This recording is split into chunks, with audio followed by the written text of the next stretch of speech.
Vivienda de interés social. Ese es el tema. Tras los cambios reglamentarios introducidos en 2020 en el régimen de vivienda promovida, antes llamada vivienda de interés social, 2021 fue un año récord en cuanto a proyectos amparados en este esquema. Si bien en 2022 la cantidad fue algo menor, igual se mantuvo muy alta en la comparación con años previos.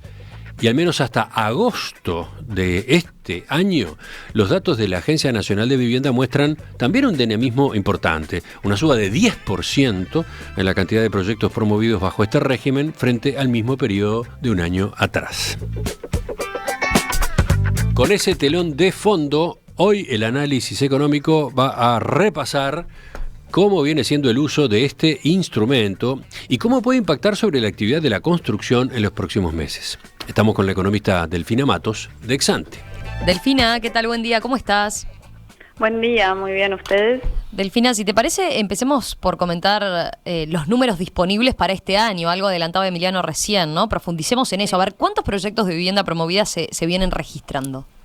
Bien, entre enero y agosto de este año se promovieron 108 proyectos bajo el régimen de vivienda promovida. Como decía Emiliano, esta cantidad es 10% superior a la del mismo periodo del año pasado, cuando se habían promovido 98 proyectos, un número que ya era alto en la comparación histórica. Sin embargo, es algo más bajo que el pico de 116 proyectos que se promovieron en enero-agosto de 2021, aunque no deja de ser un número muy alto en comparación con años previos. De hecho, antes de 2021 se venían promoviendo en promedio unos 55 proyectos en los primeros 8 meses de cada año, por lo que actualmente estamos hablando de prácticamente el doble de eso. Además, estas cifras refieren a proyectos que fueron efectivamente promovidos, por lo que si contempláramos también los proyectos en estudio y los que quedaron inactivos, estaríamos hablando de un número todavía más grande de proyectos ingresados. Bien, Delfina, ¿y se da la misma conclusión si miramos los datos en términos de cantidad de vivienda de viviendas involucradas en esos proyectos? Sí. En lo que va de este año agosto, esos 108 proyectos incluyeron unas 2.780 viviendas. Comparando con el mismo lapso del año pasado, supone una suba de 21%, que es de mayor magnitud que en la cantidad de proyectos, por lo que podemos decir que se trata de proyectos de mayor dimensión. Mientras tanto, al igual que en el caso de la cantidad de proyectos, si comparamos la cantidad de viviendas con lo que había sido el récord de 2021, unas 3.180 viviendas, el número de este año resulta menor, pero de todas formas sigue significando una expansión importante. Consideremos que en los años previos la cantidad de viviendas había sido de unas 1.400 aproximadamente, tomando siempre cifras de agosto. Bien. Recuerdo en otras oportunidades hemos comentado que el alto ritmo de proyectos presentados y promovidos bajo este régimen en los últimos años responde en gran medida a los cambios reglamentarios que se hicieron en 2020, ¿no? Sí, cierto. El impulso que ha tenido este régimen de beneficios fiscales durante los últimos años se explica esencialmente por los cambios reglamentarios que se introdujeron en abril de 2020, que levantaron varias de las restricciones que tenía el régimen hasta ese momento. No voy a entrar en detalle, pero fundamentalmente refirieron a la eliminación de los topes de precios para venta y arrendamiento de las viviendas y a la flexibilización de ciertas restricciones sobre la construcción de las unidades y el uso que se le puede dar a las plantas bajas de los edificios. Podemos decir que estas medidas fueron determinantes para volver a ser atractivas las inversiones bajo este régimen de exoneraciones fiscales y además han alentado cambios en el patrón de uso de este esquema. A ver, Delfina, ¿a qué cambios te estás refiriendo concretamente? Bueno, uno de ellos es la distribución por departamento. Antes de 2021, alrededor del 80% de los proyectos que se promovían se ubicaban en Montevideo y el resto mayoritariamente en Canelones y en menor medida en Maldonado. Pero desde 2021 estamos viendo una concentración mucho menor de proyectos en la capital y como contrapartida se han incrementado la cantidad de proyectos en el resto del país. La SOA ha sido importante en Canelones, que ya era un destino habitual, aunque también se han destacado otros departamentos que solían ser muy minoritarios o no tenían proyecto alguno. Para poner algún ejemplo, entre 2018 y 2020, el 80% de los proyectos promovidos se ubicaban en Montevideo, el 10% en Canelones y el 5% en Maldonado, y solo se promovieron proyectos en otros 2 o 4 departamentos en cada año. En cambio, en 2021, 2022 y este año, la participación de Montevideo bajó desde ese 80% a un 65% en promedio. La de Maldonado se mantuvo en 5% y la de Canelones se duplicó hasta un 20%.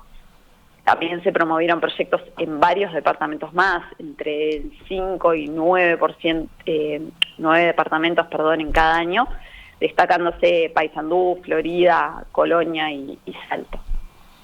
Bien, está claro, Delfina. Ahora, el lunes conversábamos con Alicia Corcol sobre las cifras de actividad económica, ¿no? Del segundo trimestre del año, las cifras que había informado el Banco Central, que mostraron, recordemos, caídas tanto en la construcción como a nivel de la inversión. Entonces, mi pregunta es, ¿cómo cierra eso con este dinamismo que estamos viendo en la construcción residencial? Sí, como decís, las cifras del PBI para el segundo trimestre marcaron caídas fuertes en la construcción y en la inversión, tanto en la comparación con el segundo trimestre del año pasado, como frente al primer trimestre de este año, luego de que habían crecido durante enero-marzo. Estas caídas eran esperables, al considerar que ya para el segundo trimestre habían finalizado las obras e inversiones asociadas a la segunda planta de celulosa de UPM y que las del ferrocarril central se van acercando a su fin y por ende fueron perdiendo intensidad. Ahora, el propio Banco Central destaca que esos efectos fueron determinantes en las caídas y al mismo tiempo marca que dentro de la construcción en general se vio un mayor dinamismo, sobre todo en obras viales y en líneas de energía y de comunicación. Además, es importante tener presente que incluso después de este descenso más reciente, estamos con niveles de actividad en la construcción que son de los más elevados en 6, 7 años, y lo mismo se concluye para la inversión. Bien. Entonces, ¿qué esperan en ex-ante para la actividad de la construcción en los próximos meses? ¿El dinamismo, la construcción residencial se mantendría? Bueno, en ex-ante estamos abordando que una vez que el fin de las obras de UPM2 deje de impactar sobre las cifras de la construcción, la actividad de este sector debería volver a evolucionar al alza. Por eso, si bien en el promedio de este año vamos a ver una caída de alrededor de 2%, ya para el promedio del año que viene esperamos un crecimiento de más de 1%. Y de hecho estamos previendo que la construcción ya vuelva a mostrar tasas positivas a partir del último tramo de este año, lo que nos dejaría una suba de 2% al comparar el cierre de 2024 con el de este año.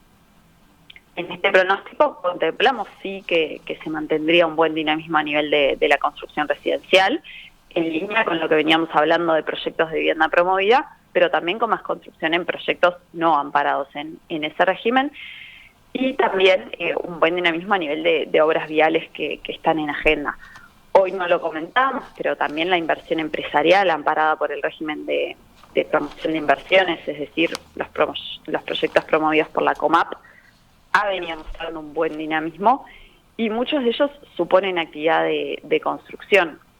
Todo esto debería contribuir a dar soporte a la actividad del sector. Probablemente no veremos aumentos tan fuertes como los de los últimos años, pero aguardamos algo de crecimiento adicional y es de niveles que, como decía recién, son buenos en una mirada de largo plazo. Delfina, gracias por este análisis a propósito de este gran dinamismo que está teniendo el régimen de vivienda promovida y cuáles son las perspectivas para la construcción en este contexto. Volvemos a conversar con ustedes la semana que viene. Un abrazo. Bien, muchas gracias a ustedes. Chau, chau.